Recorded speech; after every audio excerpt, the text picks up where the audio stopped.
இந்த முறை எங்கள் குண்டு இலக்கு தவறாது என ட்ரம்புக்கு எச்சரிக்கை விடுக்கும் வகையில் ஈரான் அரசு தொலைக்காட்சியில் வீடியோ காட்சிகள் வெளியாகியுள்ளன. ஈரான் தலைநகர் தெஹ்ரானில் அந்நாட்டு அரசுக்கு எதிராக கடந்த டிசம்பர் இறுதியில் தொடங்கிய போராட்டம் தற்போது உச்சகட்டத்தை அடைந்துள்ளது. ஈரானின் பல்வேறு நகரங்களிலும் கூடிய மக்கள் அந்நாட்டு அரசுக்கு எதிராக முழக்கமிட்டு போராட்டத்தில் ஈடுபட்டு வருகிறார்கள்.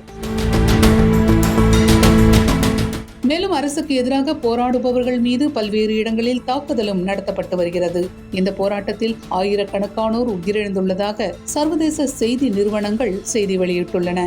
இப்படி ஒரு பக்கம் அரசுக்கு எதிராக போராட்டங்கள் நடைபெறும் நிலையில் மற்றொரு பக்கம் அரசுக்கு ஆதரவாகவும் போராட்டங்கள் நடத்தப்பட்டு வருகின்றன.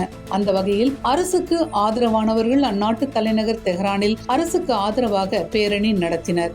அந்த பேரணியில் இந்த போராட்டத்தை அமெரிக்கா தூண்டி விடுவதாக கூறி அந்நாட்டுக்கு எதிரான வாசகங்கள் அடங்கிய பதாகைகள் இடம்பெற்றிருந்தன. இந்த பேரணி காட்சிகள் ஈரான் அரசு தொலைக்காட்சியில் ஒளிபரப்பாகின. அதில் ஒருவர் ட்ரம்பை குறிப்பிட்டு இந்த முறை குண்டு இலக்கை தவற விடாது என்று பாரசீக மொழியில் எழுதப்பட்டிருந்த பதாகையை ஏந்தியிருந்தார். இந்த வீடியோ காட்சிகள் சர்வதேச அளவில் முக்கிய செய்தியாக மாறியுள்ளன. 2024ஆம் ஆண்டு ஜூலை மாதம் அமெரிக்க அதிபர் தேர்தல் பிரச்சாரத்தின் போது பார்வையாளர் ஒருவர் துப்பாக்கியால் ட்ரம்பை நோக்கி சுட்டார்.